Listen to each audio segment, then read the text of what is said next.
There's no cold open today, guys. So we're just gonna jump right into it. All right, How's it going? Good, man. I'm good. I'm good. I'm good. Can you just introduce yourself for the people that don't know you? All right, my name is James, aka TruLyfe. I've been spinning since 1998. 99.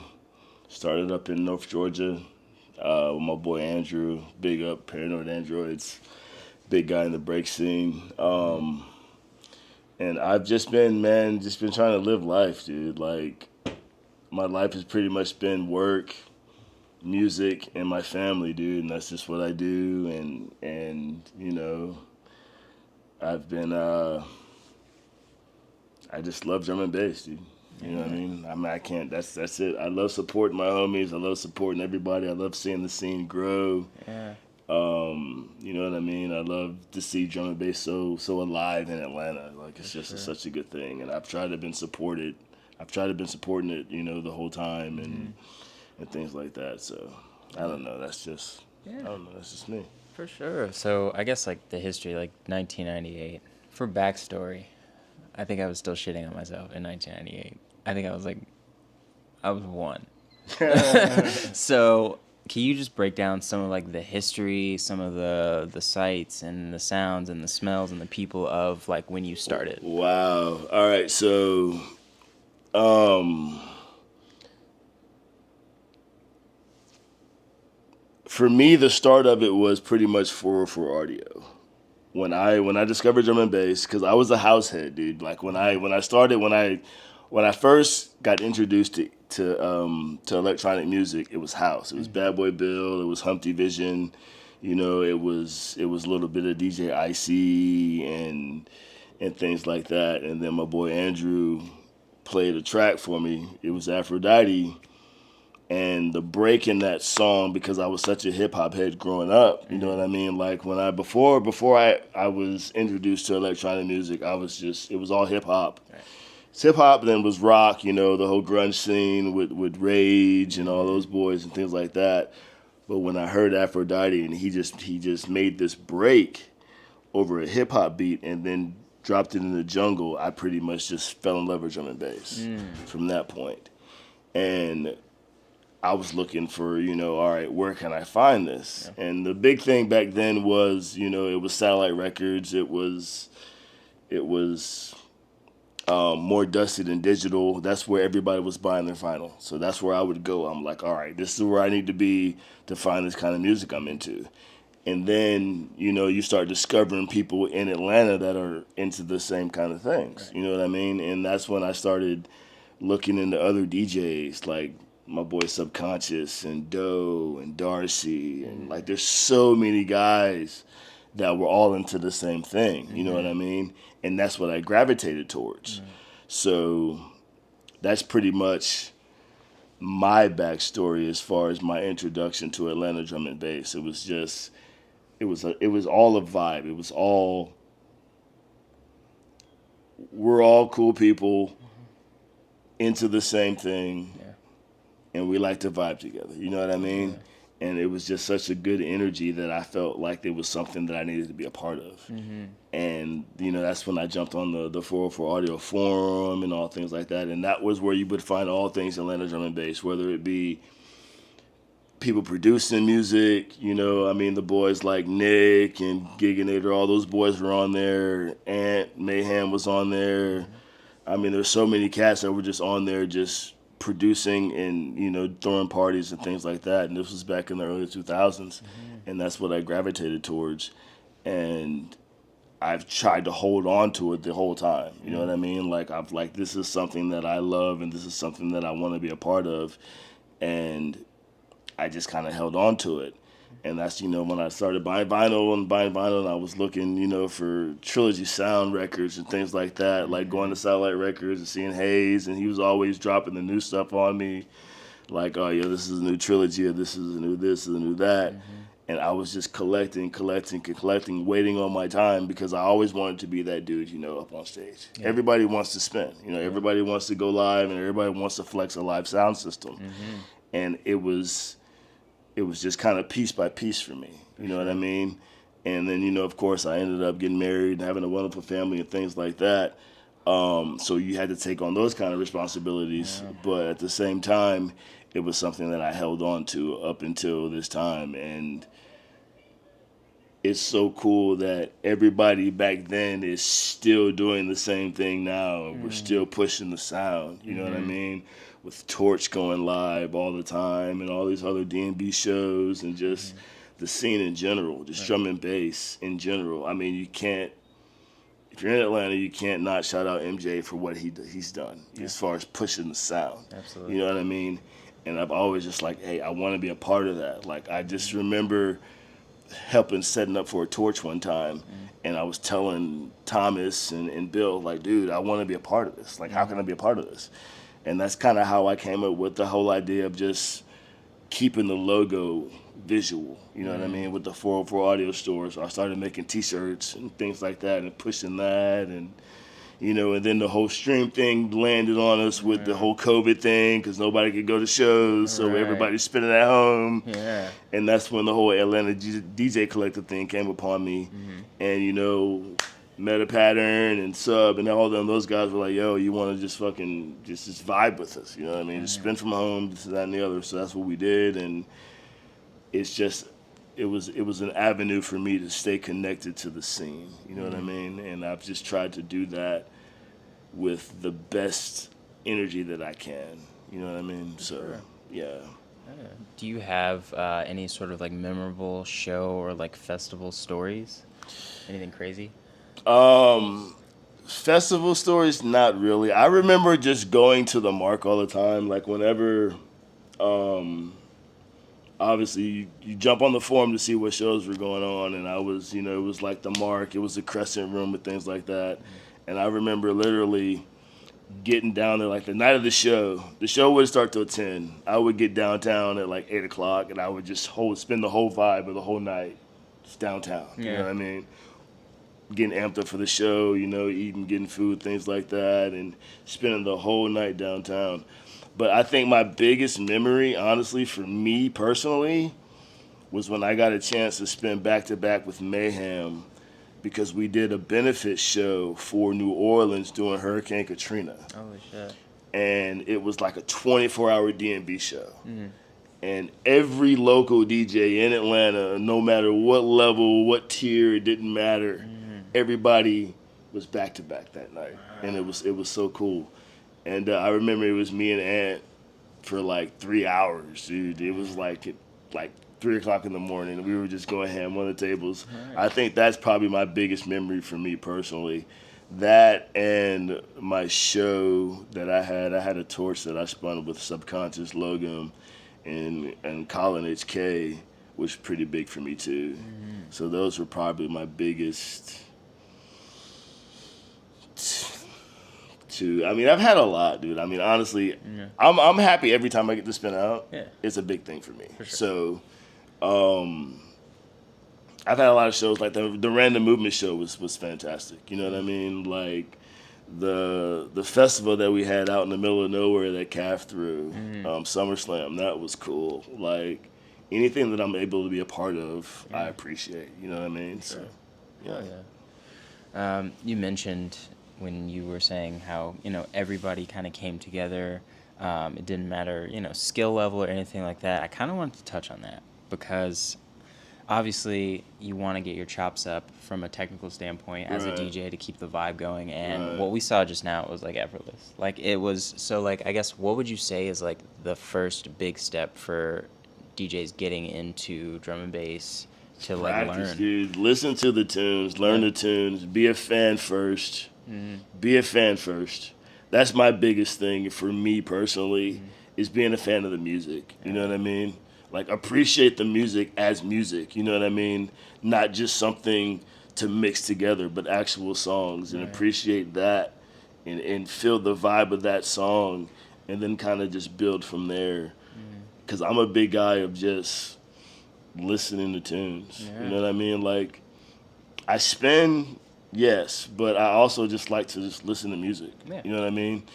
And I think that's one of the biggest keys, is to just actually listen to it and let the person that created the sound that you're enjoying appreciate that whole thing, Mm-hmm.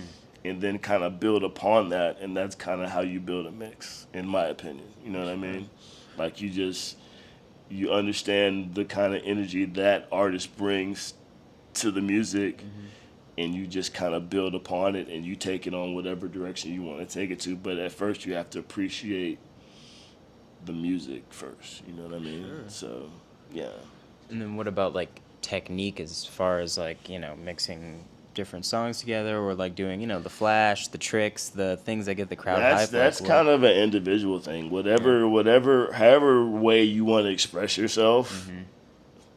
on the equipment is up to you. You know what I mean? There is no certain way Mm-hmm. to mix. Yeah. It's all individual, and Mm-hmm. the best thing to do is not be cookie cutter, but just try to just throw your own influence into it. Understand that there are technical aspects to it, and there are Mm-hmm. proper ways to do it, but at the same time, be able to introduce your own personality and your own energy into it. For sure. Yeah. What's been some of your favorite pieces of like hardware over the years to I spend don't on? know. Believe it or not, I've only been digital for maybe 4 years. Yeah, I was spinning vinyl for a really long time, Mm-hmm. and I really don't have any favorite type of equipment. I mean, I fell in love with Gemini when I first started. That's what I was spinning on, and then I fell in love with Newmark after that, Mm-hmm. and then it was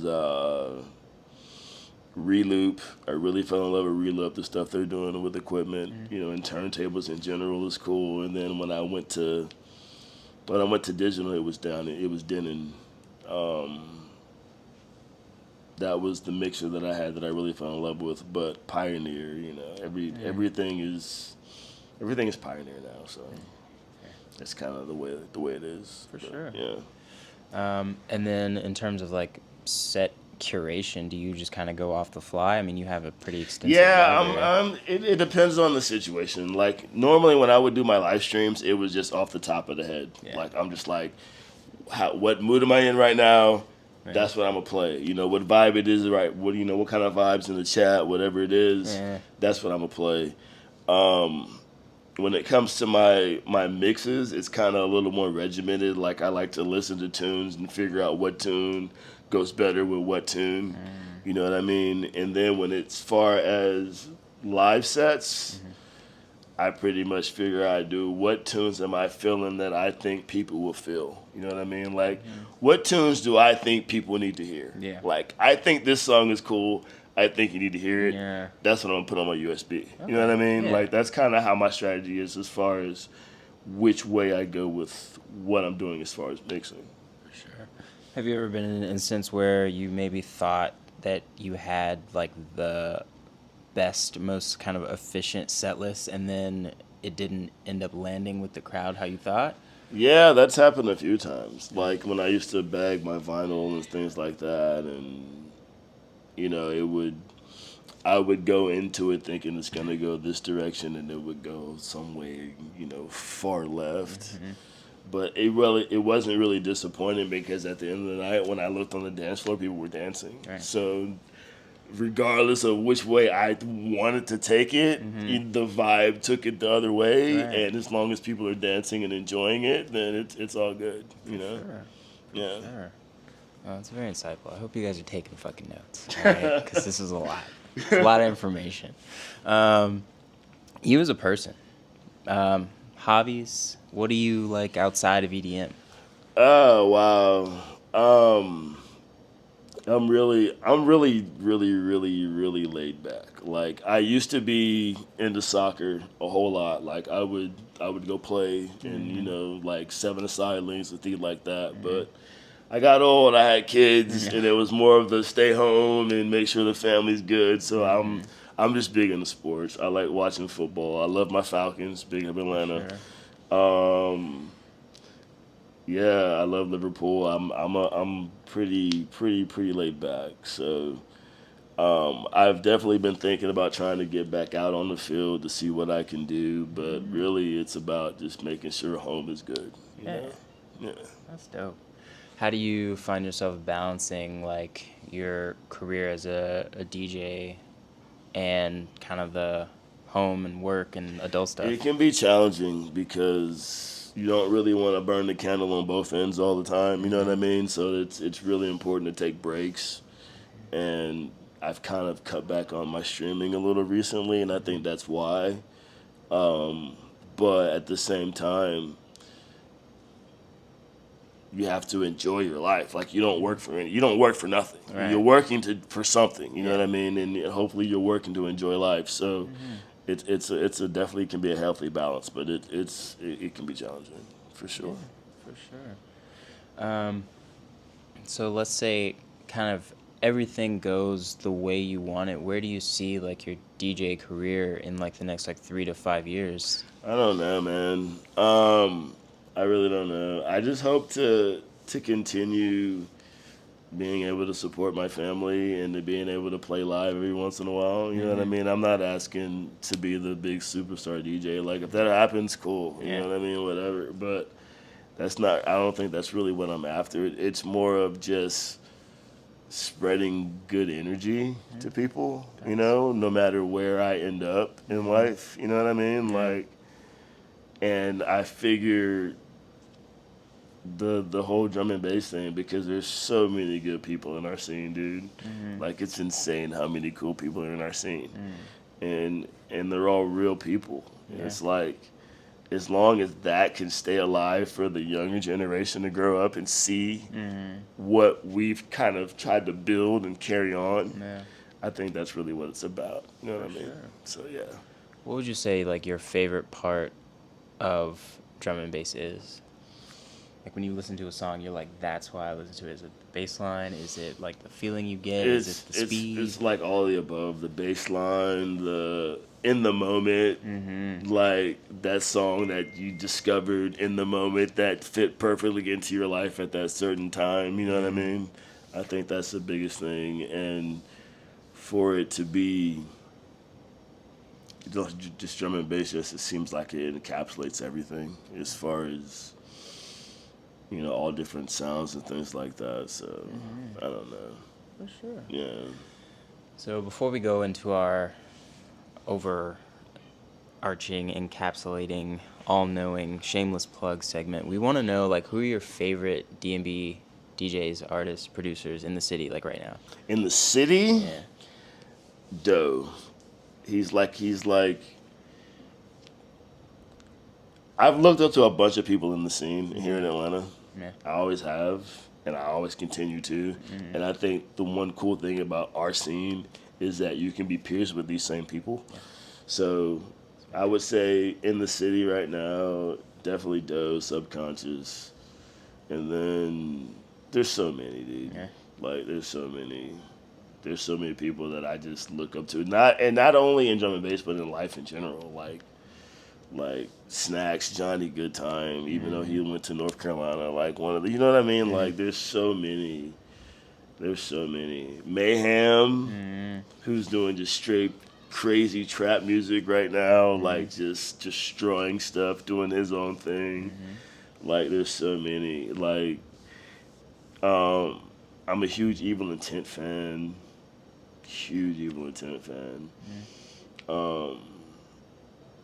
Wow, yeah, there's so many. There's so many people, like, there's so many crews, like, 180 Degrees, who I was like, that was somebody that I was looking at, you know what I mean? The Torch Crew, like, all the labels that sprung out of Atlanta, Sentoku, and all these just different entities in Atlanta that are just, like, it's so cool. And they're peers, you know what I mean? Like these are people you can actually reach out to and talk to, you know what I mean? That's what makes our scene so cool. So I'm definitely not mad at being a local dude.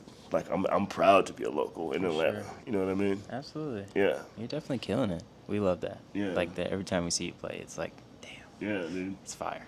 Check them out. But now, so we covered the DJs. Now we want your shout outs and plugs for just life in general. Anybody who's like outside of the scene that's inspired you. My sister. Yeah. I remember her telling me that when she sees me doing what I love to do, it inspires her.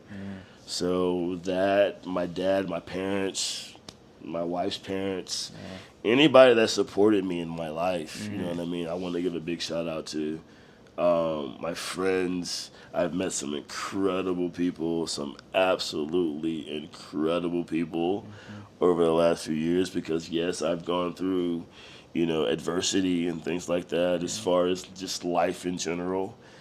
And people have just kind of fell into my life and that have been so important to me. Like, I want to give my shout out to all those people. You know who you are. You know what I mean?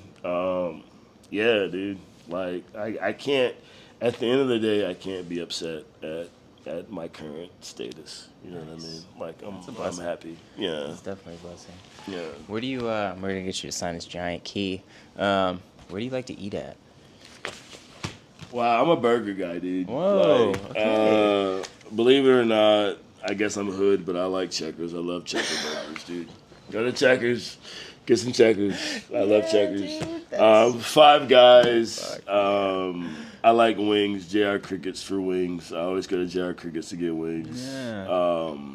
There's a spot up here off Shamley Tucker, a little Chinese place that makes like wings and things and burgers and rice. My daughter loves that rice, so I go out there to get that. So I don't really have any in particular place, but there are certain locations that I do go to. You know what I mean? Hell yeah. Yeah. Fuck yeah. It has been a wonderful pleasure. Hell yeah, dude. If you're in the city and he's playing, go. I don't care what it costs you. Go. Time, money, if you have to walk up a mountain, just go. It's important. Turn that around, show the camera. We're gonna do a thing. Perfect. Nice. I love that.